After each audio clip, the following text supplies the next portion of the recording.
Salut chers amis, j'espère que nous nous portons très bien. Alors sans plus tarder, nous allons parler aujourd'hui des informations de base sur la plateforme Binance. Comment utiliser la plateforme Binance? Quelles sont les bases de la plateforme Binance? Comment faire du trading? Comment faire des achats dans notre portefeuille spot? Et comment faire le trading spot? Nous allons parler de tout ça et puis permettre à ceux qui n'ont pas encore, les nouveaux qui se sont fait inscrire nouvellement sur la plateforme, de pouvoir l'utiliser aisément. Alors sans plus tarder, nous sommes déjà sur la page d'accueil de l'application Binance, l'application Android Binance, que je vous exhorte à installer. Vous allez vous connectez sur votre, je ne sais pas, barre de recherche Chrome ou bien quoi, vous écrivez binance.com ou bien vous prenez mon lien d'inscription en bas de la vidéo et vous vous inscrivez. Après l'inscription, cliquez sur la barre de menu. Vous allez voir en bas, avant le changement de la langue de la plateforme Binance, vous allez voir en bas application, télécharger application. Vous allez télécharger l'application directement de la plateforme Binance.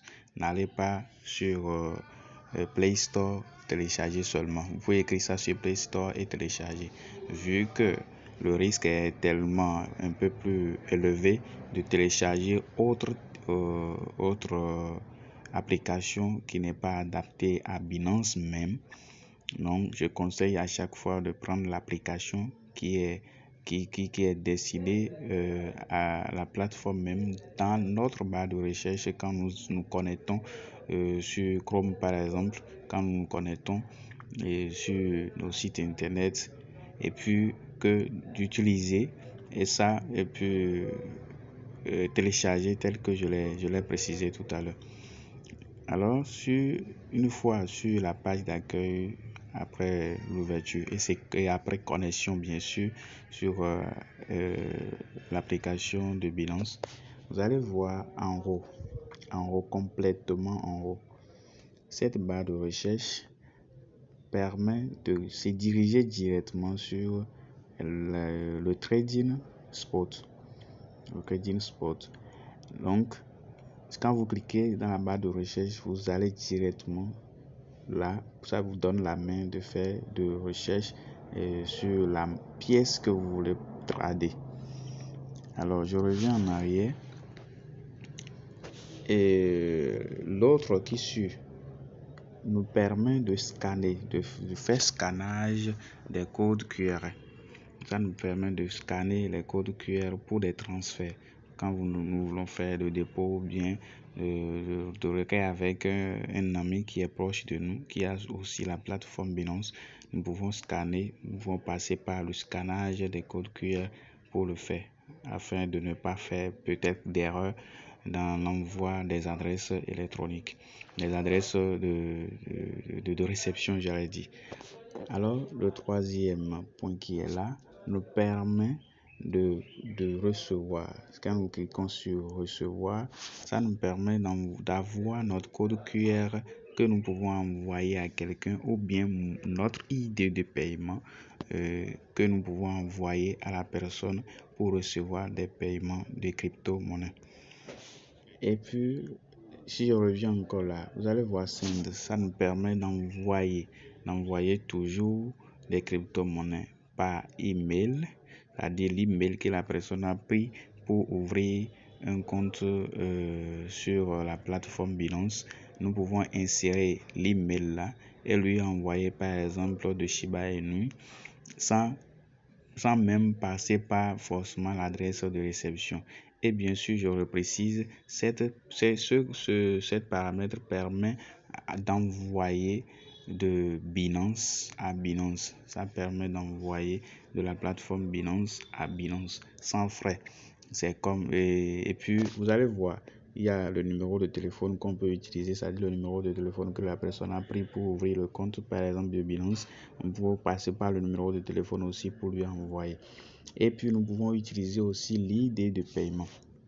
l'idée des paiements, comme nous l'avons vu tout à l'heure au niveau de Send, au niveau de Receive, j'allais dire. Si c'est moi qui veux recevoir, par exemple, j'envoie mon idée de paiement à la personne et la personne peut me faire le paiement. Mais ce paiement ne viendra pas, cette transaction ne viendra pas directement dans notre portefeuille Spot. Ça ira dans notre portefeuille Binance Pay.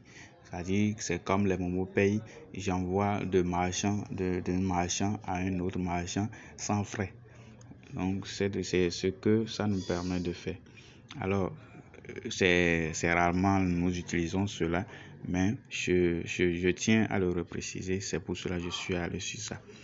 Alors, toujours dans la page d'accueil, nous allons voir enchères Polkadot. Si nous voulons participer aux enchères Polkadot, Launchpad, quand on lance le Launchpad, nous pouvons participer. Les staking, les cartes, les parrainages pour avoir notre lien de parrainage, les dépôts pour recevoir, convertir, c'est-à-dire faire des conversions, des swapping et plus d'autres. Si vous cliquez sur plus, vous allez voir les d'autres services de Binance qui sont là. Alors, je reviens en arrière et nous allons voir, nous déroulons un peu en bas. Vous allez voir, si on est sur Hot, c'est pour dire les grands projets. Les grands projets qui sont sur la plateforme Binance, c'est bien les grands projets là. Les grands projets qui sont là. Et c'est des chargements sur 24 heures. Et ils ont leur pourcentage 24 heures qui est de l'autre côté. Alors, si nous venons sur gagnant, vous allez voir gagnant, ça nous permet de comprendre les projets qui sont les plus tradés sur Binance dans ces 24 heures. Dans ces 24 heures, les projets qui sont les plus tradés, du plus grand pourcentage au plus petit pourcentage. Ça sélectionne toujours les 10 meilleurs. Alors nous allons sur les perdants. Vous allez voir les projets qui ont le plus perdu sur ces 24 heures. Du plus perdant au moins perdant. Et ça sélectionne toujours les 10 premiers. Alors, volume sur 24 heures, nous allons voir les volumes sur 24 heures, les transactions, le volume de transactions sur 24 heures sur Binance, sur la plateforme Binance. Sur 24 heures, nous avons le BTC avec son prix, le dernier prix. Quand on dit dernier prix, c'est pour dire le prix du marché actuellement. Et son volume de trade, c'est toujours ça, sélectionne toujours les paires. Je vais aller voir les paires qui sont là. Et puis, et le dernier prix de ces paires, le volume de transactions effectuées. Et quand vous avez MRD, c'est pour dire un milliard. Et quand vous voyez MIO, c'est pour dire million. Donc, c'est un peu ça. Alors, nous quittons là. Nous allons sur marché. Avant marché, j'aimerais qu'on parle d'abord, parce que avant d'aller sur marché, il faudrait qu'on ait d'abord le dépôt sur notre portefeuille. Avant de partir, d'accéder au marché pour faire du trading. Et pour le faire, nous cliquons sur portefeuille. Nous allons sur portefeuille. En même temps, sur portefeuille, vous allez voir les paramètres de portefeuille qui sont là. C'est les mêmes paramètres qui sont en haut ici. C'est les mêmes paramètres qui sont encore là. Qui sont scindés, qui sont encore là. Alors, si vous allez dans Spot, c'est le portefeuille principal de Binance. C'est le portefeuille principal de Binance que vous pouvez utiliser pour les transactions. Alors, je viens ici, par exemple, je veux faire par exemple un dépôt. Je clique sur dépôt. Je suppose, je veux envoyer de Bitcoin ou bien de l'Ethereum. Je mets ETC dans la barre de recherche. Je clique comme ça. Je veux recevoir. Donc, j'ai cliqué ETC. C'est ETH. J'allais faire. Voilà, Ethereum. Le ETC, c'était l'Ethereum classique. Donc, je suis sur ETH. Et en même temps que vous cliquez, vous allez voir les blockchains qui sont disponibles sur Binance que vous pouvez recevoir, par lesquels vous pouvez recevoir l'Ethereum même. Alors, il y a l'Ethereum, le ERC20, c'est-à-dire là, qui est sur la blockchain de l'Ethereum même. il y a un qui est sur la blockchain Arbitrum On. Il y en a qui est sur il y a la blockchain aussi Binance Chain, le BP2. Il y a aussi le Binance Smart Chain qui est le BP20. Donc, je suppose je veux faire pour l'Ethereum même. Je clique par exemple sur ERC20. Vous allez voir l'adresse de réception qui est là, l'adresse du wallet. Je copie. Je clique là et puis l'adresse du portefeuille a été copiée avec succès. Je vois toujours le minimum de dépôt. Sur chaque plateforme, quand vous venez sur la plateforme, consultez toujours le minimum de dépôt à faire sur cette plateforme. Et tenez toujours en compte le réseau, c'est-à-dire la blockchain que vous voulez utiliser. Si vous envoyez autre chose à autre blockchain, ça veut dire que vous perdez votre crypto-monnaie envoyée définitivement et vous n'allez plus le retrouver quelque part. Il n'y a pas de réclamation à faire quelque part. Je suppose en voulant sélectionner le ERC20, vous êtes parti sélectionner le BP20 par exemple ou bien le BP2. Ça veut dire que vous perdez votre comment je vais dire, votre Ethereum que vous voudriez envoyer sur la plateforme par exemple. Donc je suis là. Ça m'a dit le dépôt minimum à effectuer c'est 0,0001 ETH. Donc ça veut dire que je dois respecter et le minimum qu'ils ont précisé. Sans que le minimum ne soit atteint, je ne recevrai rien sur la plateforme de Binance. Je vais envoyer, ça va m'être envoyé de l'autre côté, mais je ne vais rien recevoir. Je le reprécise, rien recevoir. Tenez toujours compte le dépôt minimum à effectuer. Et les deux choses à garder, c'est de tenir compte du réseau, c'est-à-dire la blockchain que vous sélectionnez. Et puis, tenir compte aussi du dépôt minimum que vous voulez effectuer, on doit normalement effectuer sur la plateforme avant de le recevoir. Donc, arrivée prévu, les déverrouillages prévus, des trucs comme ça, les réseaux de confirmation, les temps de confirmation, ça importe peu. Mais je suppose, vous venez pour faire le dépôt par exemple, et puis vous cliquez et on vous dit congestionner. Je prends par exemple, c'est le BNB qui est souvent congestionné. Je clique le BNB. Vous voulez recevoir, bon, ici il n'y a pas de congestion aussi. Donc, je suppose, vous voulez recevoir par exemple une monnaie et puis vous lisez congestionné devant, en parenthèse devant. Vous allez voir devant la monnaie écrit en jaune congestionné. Quand on dit congestionné, c'est pas pour dire que vous ne pouvez pas recevoir sur ça. C'est pour vous dire que le temps de réception va prendre un peu de temps. Ça va prendre un peu de temps avant que vous ne le recevez. Ça veut dire que la ligne est occupée. C'est ce qu'on veut dire par là. La ligne est occupée. Si vous voyez suspendre, ça c'est autre chose. Ça veut dire qu'on ne peut pas l'utiliser pour le moment. C'est peut-être en truc là, en mise à jour, bien des trucs comme ça. Bon, je ne sais pas. Mais congestionner veut dire que la ligne est occupée, est saturée pour le moment pour réceptionner dans le temps prévu que vous allez voir. Donc, c'est comme ça que vous faites pour faire les dépôts. Pour les retraits, vous cliquez sur retrait.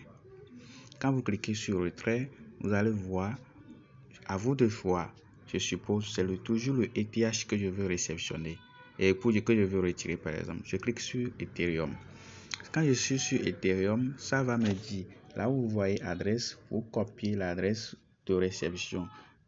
Je suppose vous voulez prendre ça, vous voulez envoyer ça sur Trust Wallet. Alors, vous cliquez sur Trust Wallet, l'Ethereum.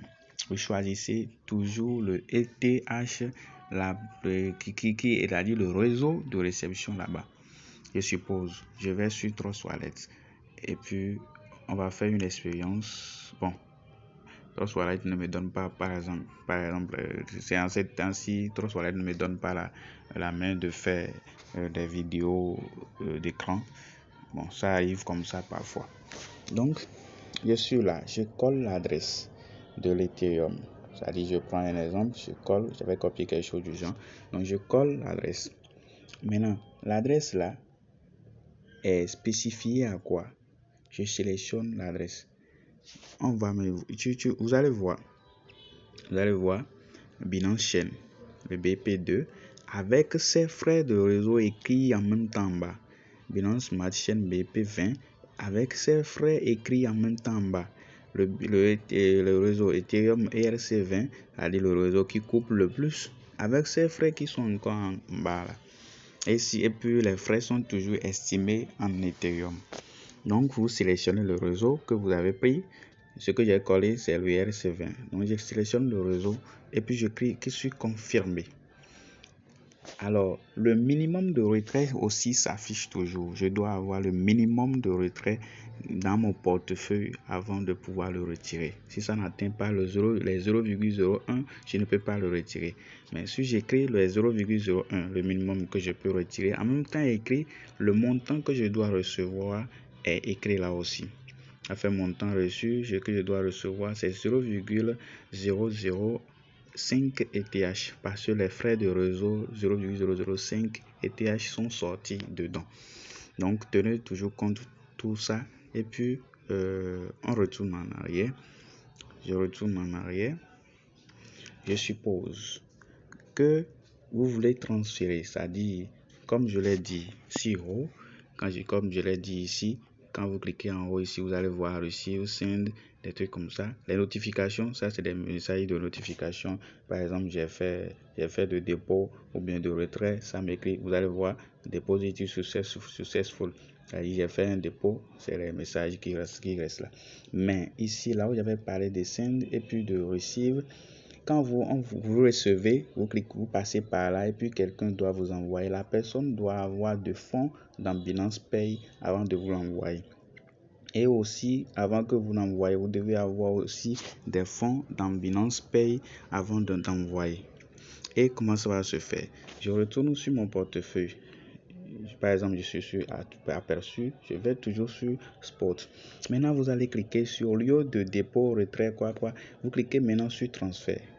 Le rôle de transfert me permet maintenant de quitter le portefeuille Spot pour le portefeuille financement. Et puis, comme ça, j'envoie depuis mon portefeuille Spot pour le portefeuille financement. Et c'est là maintenant, si ça va me donner la main, j'aurai maintenant la main d'envoyer. Vous allez voir, si je viens sur financement, j'aurai maintenant un solde au niveau de financement ici. Mon solde ne sera plus 0. Et j'aurai un solde au niveau de financement. Ce qui me permet maintenant d'avoir, je clique sur payeur. Vous allez voir, je peux maintenant envoyer à quelqu'un.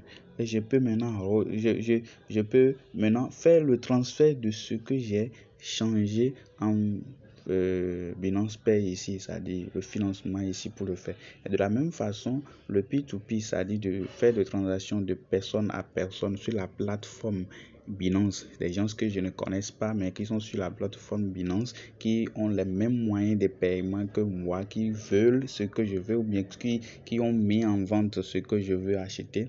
Je peux aller dans P2P pour le faire, mais pour le faire, je dois avoir toujours les sous. Si c'est moi qui veux le mettre en vente, par exemple, je dois avoir toujours la pièce que je veux mettre en vente sur P2P, je dois l'envoyer de Spot en financement, en faisant toujours transfert. Et puis, ces fonds seront utilisés dans le financement pour faire ces trois choses que vous voyez, la P2P, le payeur, la carte cadeau. Donc ça, c'est à faire toutes ces opérations-là. Alors, je pense que c'est tout ce que je peux dire là. Les autres paramètres, bon, on en parlera plus tard. Le P2P que vous avez vu au niveau de financement là-bas est toujours encore en haut ici. Le earn, ça fait quoi? Le earn, ça donne le solde de tout ce que vous avez stacké, les staking que vous avez fait sur la plateforme Binance. Ça donne le solde à ce niveau. Et puis, vos monnaies qui sont mises en staking, vous allez les voir également ici. Par exemple, moi, j'ai fait des staking que vous voyez là. Donc, mais mon solde de staking va aussi rester affiché en haut au niveau de valeur des avoirs. Vous allez toujours le voir là. Et puis, le solde des épargnes également. Ils sont faits d'épargne aussi sur la plateforme Binance. Donc, comment faire les épargnes? Je vais vous les montrer. Le payeur, c'est ça, je disais, accéder au portefeuille payeur, c'est-à-dire, là, maintenant, vous faites des paiements, c'est-à-dire de Binance à Binance sans frais. sans frais. Donc, je pense que on a déjà fait tout ça. Et puis, c'est après le dépôt dans Spot que je peux venir sur le marché. Je clique sur marché et je vais voir. Arrivé sur marché, je veux trader par exemple. J'ai par exemple Binance que je veux et je veux maintenant de Shiba. J'ai le BNB et je veux par exemple le Shiba. Je fais quoi? Je vais voir si le BNB est en paix avec le Shiba. J'écris par exemple BNB, non. J'écris par exemple Shiba pour voir les paires de Shiba. Donc, j'ai par exemple, donc ça dit que BNB, voilà le BNB. BNB, non, c'est un truc là avec Sushi. Maintenant, ça dit que BNB n'est pas en paire avec Shiba ici, mais avec le BUSD ou bien le USDT, je peux l'avoir. Je clique sur USDT par exemple. Mais je veux acheter du Shiba avec l'USDT. Donc ça dit que je clique sur acheter. Je clique sur acheter et je peux choisir le prix de marché que je veux.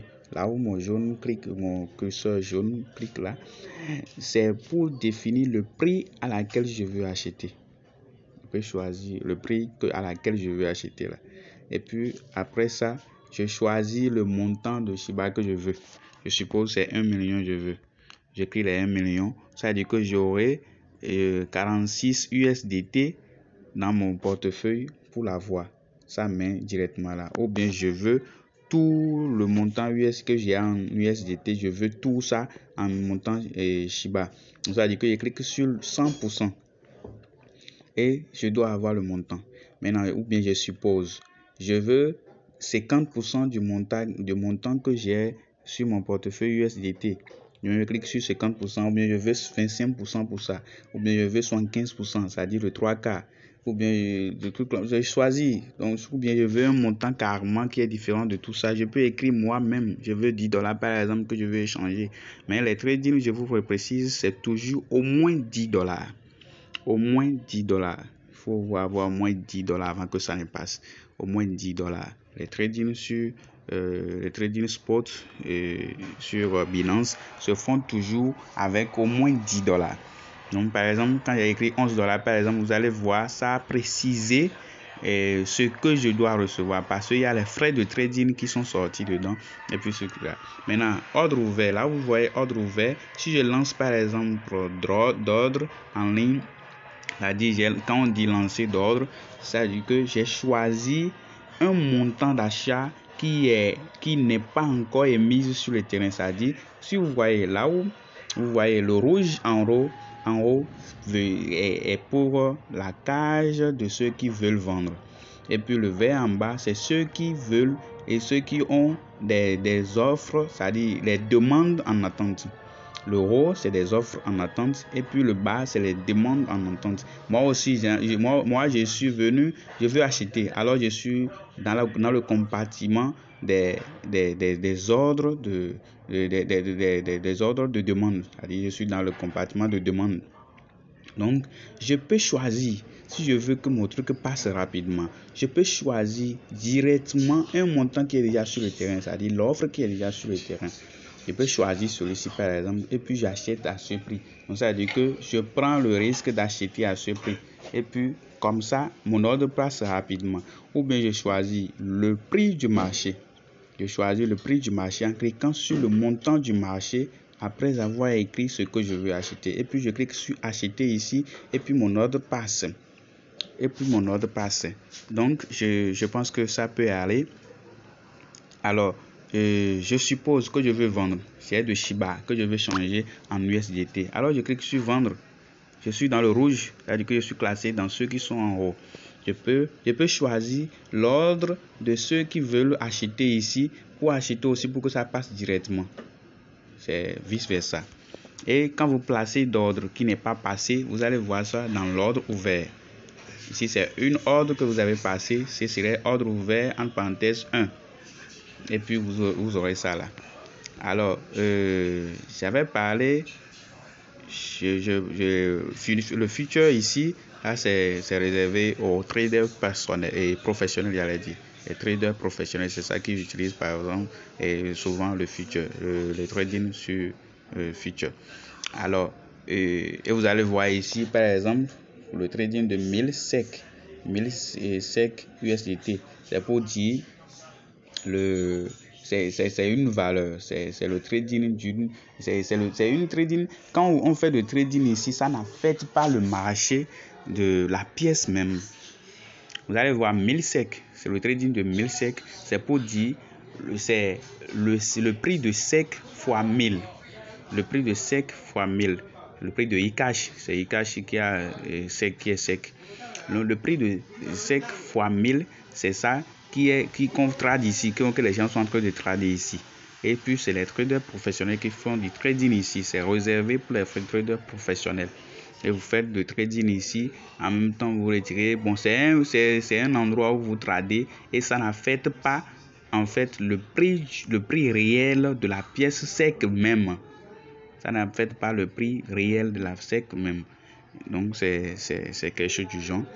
Je retourne dans le portefeuille pour vous montrer rapidement quelque chose. Je suppose vous avez reçu à travers quelqu'un qui a aussi Binance, qui vous a envoyé par Binance Pay. Alors comment faire pour le convertir maintenant en spot? Il faut cliquer sur transfert toujours et vous changez ça. Vous changez les flèches, la direction des flèches. Vous changez, ça veut dire que je vais enlever de Binance Pay, c'est-à-dire de financement à portefeuille spot. Et puis je choisis par exemple. Bon, soit je vais faire un exemple, vous allez comprendre rapidement. Parce que ça ne prend pas de frais. Je vais essayer quelque chose. Je suppose, je vais enlever Shiba. Je vais prendre par exemple, bon, je vais prendre par exemple 100 000 Shiba que je vais envoyer dans financement, c'est-à-dire dans le Binance Pay, pour me permettre d'envoyer à quelqu'un qui est sur Binance aussi à 0 francs, à 0 francs de frais. Donc ça veut dire que je confirme le transfert. Alors je vais dans financement. Vous allez voir mon solde de financement ici. Financement, je clique sur Pay. Suivant. Je